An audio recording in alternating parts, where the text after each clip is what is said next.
Mohon izin menjelaskan terkait dengan upaya pengungkapan terkait dengan laporan dari Saudara H. Kami menerima laporan menindaklanjuti terkait dengan salah satunya adalah bukti rekaman yang diperoleh oleh pelapor, di mana dari analisa tersebut kemudian kami mencoba beserta tim gabungan dari Subdit Krimum, Subdit Cyber, Krimsus, Subdit Jatan Ras, Krimum terbagi dua, Jatan Ras dengan Resmob, berikut dari Satreskrim Polres Jakarta Barat, melakukan terkait dengan mencari siapa pelakunya. Akhirnya kita temukan di daerah Tower BSD terkait dengan keberadaan pelaku, di mana dari motif yang kami dalami untuk sementara ini adalah karena yang bersangkutan tidak berkaitan tersinggung pada saat terjadinya serempet kendaraan tersebut. Apapun barang bukti yang kita amankan untuk sementara ini adalah satu handphone iPhone 13 Pro Max, iPhone merek Samsung warna hitam, satu unit mobil Mazda yang perlu kalian ketahui yang telah berganti nomornya menjadi 10011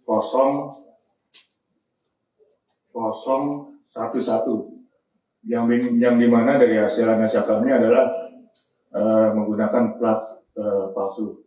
Kami telah mendalami terkait dengan mengapa yang bersangkutan menggunakan nomor tersebut sampai hingga terjadinya pihak tersebut.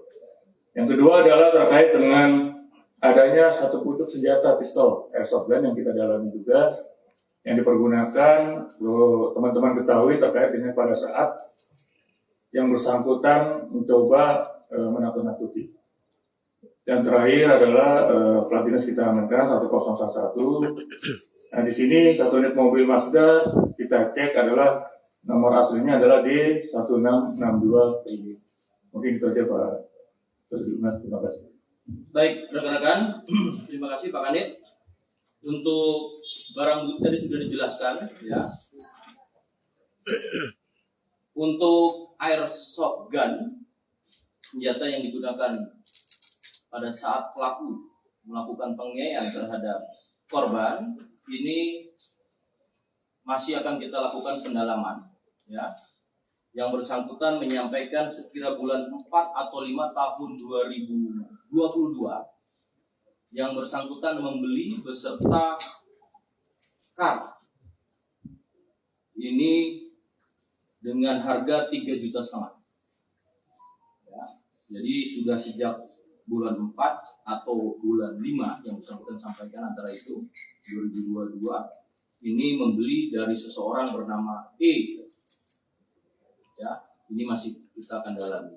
Kedua, plat nomor tersebut juga didapat dari saudara E ya, yang digunakan baru 2 bulan pada kendaraan sedan yang diketahui oleh korban penganiayaan. Ini baru 2 bulan, sebelumnya digunakan di mobil Innova hitam dan plat nomor ini itu sejak Agustus 2022. Namun kita masih berkelanjutan proses penyelidikan dan penyidikan ini ya. Ini didapati dari saudara E. Apa dan maksud dan tujuannya tentu ini akan menjadi bagian daripada proses penyidikan.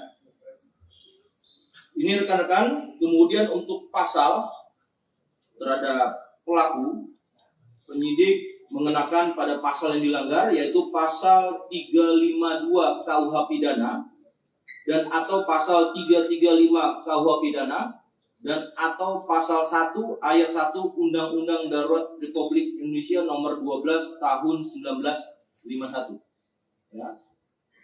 Dengan ancaman hukumannya pada pasal 352 jelas 3 bulan penjara, 335 1 tahun penjara, pada Undang-Undang Darurat 12 tahun 51 tertulis selama-lamanya 20 tahun penjara. Tentu ini yang bisa kami sampaikan rekan-rekan. Sekali lagi, melihat pada suatu peristiwa ataupun kejadian harus dilihat secara utuh.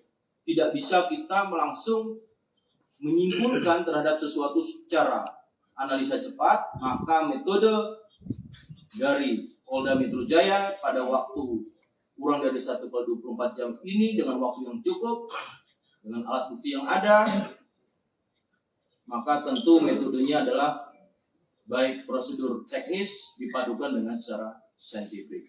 Ya, tentunya maka tadi ada gabungan dari Krimsus, dari Krimum, dan Polres Metro Jakarta Barat. Itu rekan-rekan yang bisa kami sampaikan. Mungkin ada yang bertanyakan, silakan.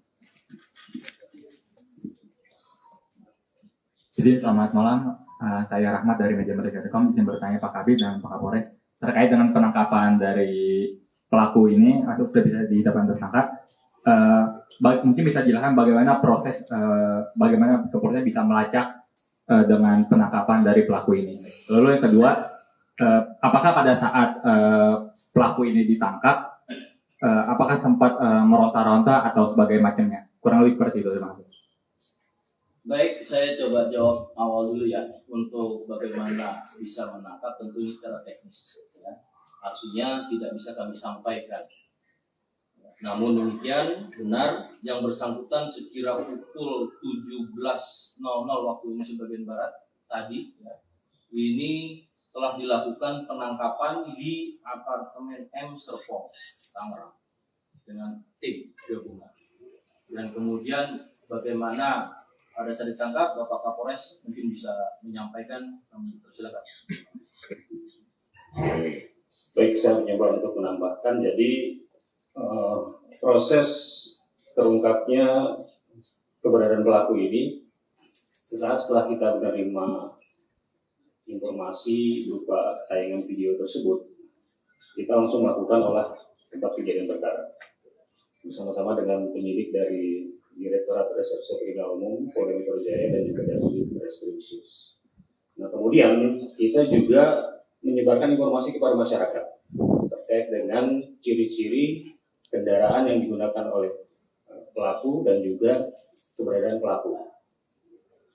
Nah, dari beberapa informasi yang kita sebar, kita mendapatkan informasi bahwa ada kendaraan yang mirip digunakan oleh pelaku di salah satu apartemen di kawasan Tangerang Selatan.